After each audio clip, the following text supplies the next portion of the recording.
The Seattle Sounders lose to the Minnesota Loons 3-2, and for the first time this season, the Sounders lose at home. What the tactics are, this game comes down to one round. As the left winger, you better than their right back. As the right winger, you have better game than their left back. In the middle of the park, we will 1v1 matchup. So the more 1v1 matchup, the more of the pitch, give yourself a better chance to win. So look for the team today to come out strong and try to win the point. I did not know about it. I knew that the union and the players were having conversations.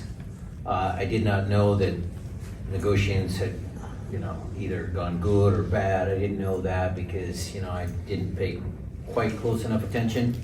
This is a free country where guys can certainly do certain things. I understand where they're coming from, but I also understand Adrian's side of things. He's put a lot of effort, energy into this club, his life into this club. And so, I'm for, good conversations. Sometimes they're hard conversations, but I'm good conversations to find a positive or, some form of solution. But, the protest sure was a surprise. We looked good in some moments, we had some possession, it looked dangerous or halfway dangerous. I think Georgia came on and did some really good things, but then there was that final piece that might have been missing. Ryan, the same thing, the second half, some good stuff, some other stuff. Paul in the first half got behind his guy, was able to get Russell in trouble, but it just wasn't enough today. It just wasn't. All right, we'll come over to Jeremiah and then swing around to this side of the room. If you were to articulate what you thought Minnesota did particularly well in terms of limiting you, what do you think that was? Just become hard to beat. They stack up 3 good big center backs, 2 wing backs, a line of 4. There's just not a lot of space to play in. Sometimes you like to play through the middle. They were preventing that. We had to go side to side a little bit more, try and create those overloads.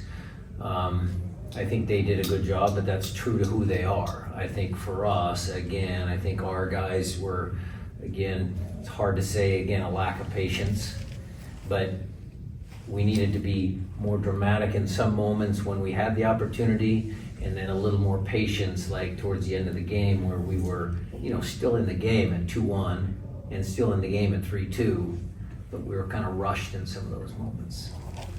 All right, Miles, down to you.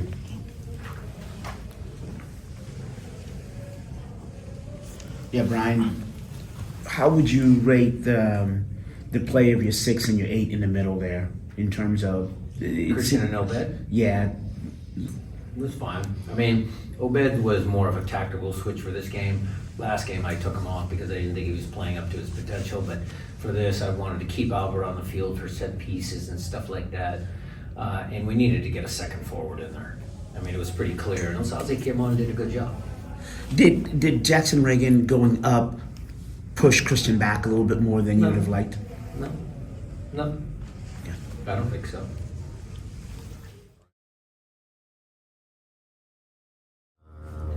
We had a meeting with our association, and we made the decision to go with it. Look, we have a lot of eyes on this game in particular.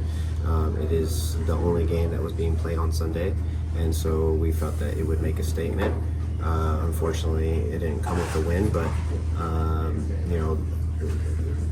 the idea was to get the league to start engaging with us, right? To essentially send out a statement that we're unhappy, and the magnitude of this tournament is being displayed worldwide with the amount of bonuses that are being sent to clubs, and so we just want fair share. You win this tournament, you could be making $120 million. If we were so lucky that an MLS side wins this tournament, let's just remove the fact that that's probably not going to happen. The fact that the players are capped at $1 million seems ludicrous, honestly. And so we're fighting for ourselves, but I think it's very, very important that we also fight for future generations, if you will, because you see the MLS is growing. Teams are making strides. And this is an ancient clause that needs to shift. And the reality is, the league has changed. league. We're seeing that in Leagues Cup. We're seeing that in Champions League. The incentives to play in those tournaments are worthwhile, right? Like they've made exceptions for those two tournaments, and so this tournament is going to be played in 4 years. Vancouver might be in it. We're not only fighting for us, but the league needs to catch up. And so that's the reality of where we're at. All right, so there you go. And you heard from Brian Smith, so you heard from some of the players in terms of, the shirts that they wore today, protesting that, hey, they wanted some bonus money or wanted to have conversation about that. It's not about greed. This is more in terms of, hey, you know what? Each team gets $9.5 million. And the way the league, the Major League Players Association's agreement is an outdated contract, and really the Sounders are getting $1 million per player for participating as a bonus, and the players are saying, hey, wait, you know what, it's time for us to have discussions about renegotiations, and they haven't heard nothing.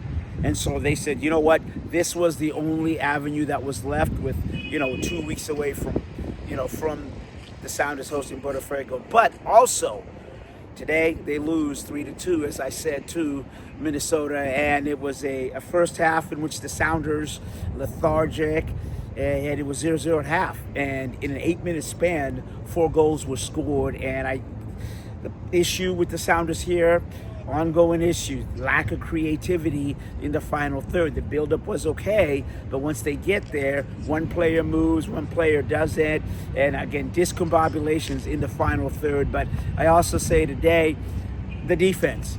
Sounders are not breaking down teams in terms of stopping them on the attack. Minnesota is a very counter-attacking team, and that's what they did. They succeeded the possession to the Sounders and then came back on the counter-attack. What needed to happen for the Sounders was meaningful possession, move the defense around, find creative spots inside the final third and score. Sounders did score, but one of their goals was an on goal. So Sounders have a lot of work to do. They're off the next couple of days. They got some physical, mental stuff that the team has to work through before they take on Vancouver next week.